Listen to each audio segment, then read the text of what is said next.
to blow this up. So best you run for cover. We about to hit self-destruct. Got all my people with me, and none of us give a fuck. Salut à tous les amis, bienvenue sur un petit épisode. Donc aujourd'hui ça sera plutôt un épisode tuto, j'ai envie de dire, voilà. Parce qu'on me demande beaucoup comment marche la case Axial Flow 5130 de Fabrel LS Modding. Donc bon, ben je me suis dit, ben, pour faire simple, je vais faire une petite vidéo où je vais tout leur expliquer. Et puis au moins ils seront tranquilles, ils sauront enfin comment marche cette moissonneuse.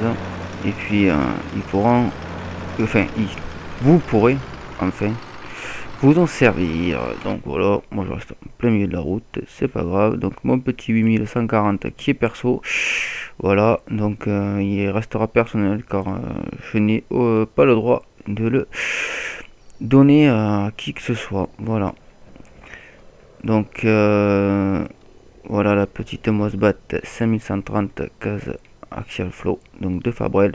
Donc elle ne marche pas encore sur serveur, pardon, excuse-moi, vous avez pu la voir avec un youtubeur qui l'avait sur serveur, mais bon, elle était en test. Donc en multijoueur et en solo elle fonctionne très bien. Voilà, donc on démarre la bête. Je vais enlever la Schweider, hop, voilà, on va enlever ça aussi, c'est bien plus sympathique comme ça. Alors on est parti. Donc vous allez voir, franchement c'est vraiment tout simple. Il y a vraiment rien de compliqué. Donc voilà, on appuie déjà sur B pour l'activer. Voilà, donc vous voyez, je rentre dans le blé là, hop, ça marche pas. Donc tout simplement, vous allez voir ce qu'il faut faire. Il vous faut en fait tout simplement, une fois que vous avez activé votre moissonneuse avec B, il vous faut appuyer sur la touche W de façon à activer le batteur de la moissonneuse. Donc là j'appuie sur ma touche W, voilà, j'active mon batteur, vous voyez, et ça moissonne. Voilà, là je le désactive, vous allez voir, hop, attendez, c'est pas désactivé. Non, si, ça marche plus. Vous voyez, ça marche plus, il n'y a plus rien. Donc, voilà, tac. Vous voyez ici, à l'écran à gauche, vous avez un petit écran où il y a marqué 10-0 et en dessous 0-0. Donc maintenant, vous voyez, je vais activer mon batteur. Vous voyez, hop, ça prend des tours. Il y a marqué 1050. Donc, c'est ici que ça se passe pour les réglages. Donc, pour la V1, il vous fallait aussi régler cette barre là de coupe, voilà, hop, voilà, il vous fallait la mettre comme ça ou comme ça, porte, donc plus ou moins en haut ou plus ou moins en bas, voilà. Donc moi c'est la version V2 que j'utilise. Donc sur la version V2 vous n'êtes plus obligé de régler ceci, voilà. Donc voilà, nous ce qui nous importe sur la V2 c'est juste de régler les tours du batteur en fait. Donc pour régler les tours du batteur c'est simple, il vous faut simplement appuyer sur la touche de votre clavier, donc le numpad. Donc c'est soit vous appuyez sur 7 pour augmenter le régime du batteur, ou soit vous appuyez sur 9 pour le baisser. Donc là il était à 1050. Donc comme vous pouvez le voir aussi en haut à droite de l'écran, il y a la perte de grain. Donc là vous allez voir, voilà, j'ai une perte de grain qui est de à peu près 70% à peu près, voilà.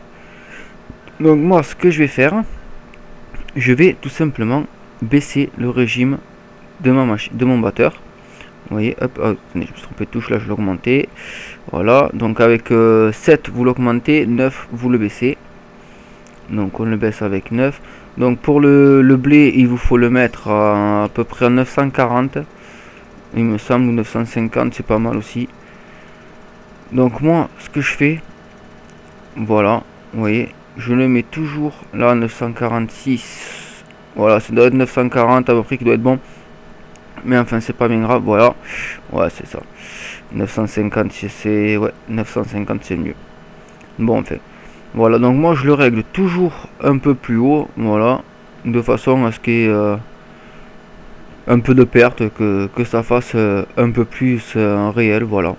tout simplement. Donc vous voyez, il n'y a vraiment rien de compliqué pour utiliser cette machine, quoi. Donc franchement, c'est une superbe machine. Je vous la recommande fortement. Vous n'en serez vraiment pas déçus. Donc avec la version V2, il y a un chariot pour transporter la barre de coupe qui est disponible. Donc ça c'est bien aussi, parce que franchement ça manquait avec la version V1. Et vous pouvez également attacher la barre de coupe sur le chariot de façon à ce qu'elle ne bouge plus, et ça aussi c'est franchement bien. Donc voilà, c'était tout pour ce petit tuto. Ah oui, j'ai oublié une petite chose aussi, c'est vrai, c'est que la barre de coupe est amovible, donc c'est à dire qu'elle prend comment dire, elle prend les dénivelés du champ, c'est à dire que le champ va pencher, votre barre de coupe va pencher dans le sens que le champ penche. Voilà, c'est une très bonne moissonneuse si vous utilisez des champs vallonnés. Voilà, je me suis un peu mal pris, mais c'est pas grave. Donc voilà, donc je vous répète vite fait en gros. Donc je vous rappelle, vous activez votre moissonneuse avec la touche B, vous activez votre batteur avec la touche de W. Après de là, vous réglez votre régime batteur avec la touche 7 et 9 de votre numpad sur le clavier. Voilà, donc voilà, rien de vraiment compliqué. Après, tout fonctionne très bien. Franchement, c'est une très bonne moissonneuse que je vous conseille.